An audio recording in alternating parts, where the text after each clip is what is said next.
August 15ರಂದು ನಾನು ಮಾಯಾ app ಬಿಡುಗಡೆ ಮಾಡಿದೆನು.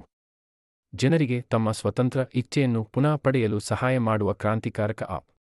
ಆದರೆ ಇಲ್ಲಿ ಪ್ರಶ್ನೆ, ನಾವು ಏನು ನೋಡುತ್ತೇವೆ? ನಾವು ವರ್ಷಕ್ಕೆ ಒಂದು ಬಾರಿ ಧ್ವಜವನ್ನು ಹಾರಿಸುತ್ತೇವೆ. ಆನ್ಲೈನ್ನಲ್ಲಿ ಗರ್ವಿತ ಭಾರತೀಯ ಎಂದು ಘೋಷಿಸುತ್ತೇವೆ.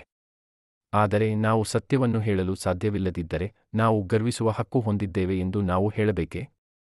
ಕಾರಣ ಸತ್ಯವಾದ ದೇಶಭಕ್ತಿಯು ವರ್ಷದಲ್ಲಿ ಒಂದೇ ಬಾರಿ ಹಬ್ಬಗಳಲ್ಲ, ಅದು ಒಂದು ರಾಷ್ಟ್ರಕ್ಕಾಗಿ ಹೋರಾಟ ಮಾಡುವುದು. ಆ ರಾಷ್ಟ್ರವು ಆ ಧ್ವಜವನ್ನು ಹಕ್ಕು ಮಾಡುವ ಹಕ್ಕು ಹೊಂದಿದೆ. ಮತ್ತು ಈಗಲೇ ನಾವು ಇನ್ನೂ ದೂರದಲ್ಲಿದ್ದೇವೆ. ನಾವು ಇಂದು ಯಾವುದನ್ನು ಪೂಜಿಸುತ್ತೇವೆ? ಸತ್ಯವಲ್ಲ, ನ್ಯಾಯವಲ್ಲ, ಜ್ಞಾನವಲ್ಲ, ನಾವು ಪೂಜಿಸುತ್ತೇವೆ ಸೆಲೆಬ್ರಿಟಿಗಳನ್ನು. ಒಬ್ಬ ವ್ಯಕ್ತಿ ಬ್ಯಾಟ್ ಹಾರುತ್ತಾನೆ ಮತ್ತು ಜನರು ಅವನ ಪಾದದಲ್ಲಿ ಅಳುತ್ತಾರೆ.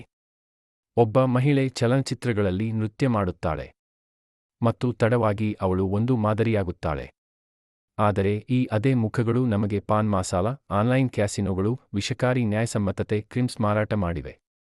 ಮತ್ತು ನಾವು ಇನ್ನೂ ಅವುಗಳನ್ನು ಚಿಹ್ನೆಗಳೆಂದು ಕರೆಯುತ್ತೇವೆ. ಓ, ಒಂದು ಮಕ್ಕಳಿಗೆ ಆಹಾರಕ್ಕಾಗಿ ಅಳುತ್ತಾನೆ. ನಿರ್ಲಕ್ಷ್ಯ. ಕೃಷಿಕನ ಕೊನೆ ವಿಡಿಯೋ ಆತ್ಮಹತ್ಯೆಗೆ ಮೊದಲು ಕೇವಲ ಗಮನಿಸಲ್ಪಟ್ಟಿಲ್ಲ, ಆದರೆ ಮೆಟ್ರೋದಲ್ಲಿ ನೃತ್ಯ ಮಾಡುವ ಹುಡುಗಿ. ಕ್ರೀಲ್ನಲ್ಲಿ ಕೀಲಿಕೈ. ಲಕ್ಷಾಂತರ ವೀಕ್ಷಣೆಗಳು, ಲೈಕ್ಸ್, ಕಾಮೆಂಟ್ಗಳು. ನಾವು ಹಾಸ್ಯಪಡುತ್ತೇವೆ. ನಾವು ಡಬಲ್ ಟ್ಯಾಪ್ ಮಾಡುತ್ತೇವೆ. ನಾವು ಸ್ಕ್ರೋಲ್ ಮಾಡುತ್ತೇವೆ. ಇದು ಸ್ವತಂತ್ರ ಭಾರತವಲ್ಲ, ಇದು ಹಿಪ್ನೋಟೈಸ್ ಆಗಿರುವ ಭಾರತವಾಗಿದೆ.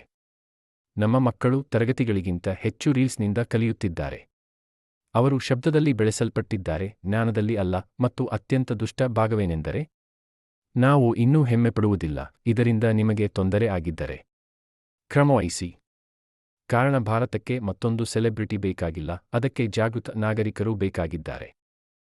ಕೋಡ್ ಸ್ಕ್ಯಾನ್ ಮಾಡಿ ಮತ್ತು ಮಾಯಾ ನೇತೃತ್ವದ ಕ್ರಾಂತಿಗೆ ಸೇರಿ. ಧನ್ಯವಾದಗಳು.